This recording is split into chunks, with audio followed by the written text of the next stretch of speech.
अमरावती येथील साईनगर परिसरात असलेल्या गजानन महाराज मंदिरात काल्याचं कीर्तन करीत असताना नागपूर येथील तीर्थ महाराज बाराहते यांच्या काल्याच्या कीर्तनाला भाविकांनी मोठ्या प्रमाणात गर्दी केली होती।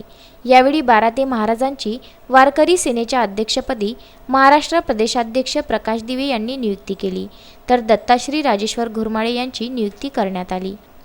यावेळी सर्व भाविक भक्तांनी महाराजांचे टाळ्याच्या कडकडाटात अभिनंदन केले। काल्याच्या कीर्तनानंतर गजानन महाराज मंदिरामध्ये महाप्रसादाला सुरुवात झाली। यावेळी हजारो भाविकांनी महाप्रसादाचा लाभ घेतला। गजानन महाराज संस्थानमधील सर्व कर्मचारी, भाविक भक्त तसेच युवा कार्यकर्त्यांनी तन-मन धनाने या सोहळ्यात काम केलं। 7 दिवस चाललेल्या महाराजांच्या कृष्णा अवताराच्या भागवतामधून आध्यात्मिक ज्ञान घेतलं। यावेळी महाराजांचा सत्कार सोहळा घेण्यात आला।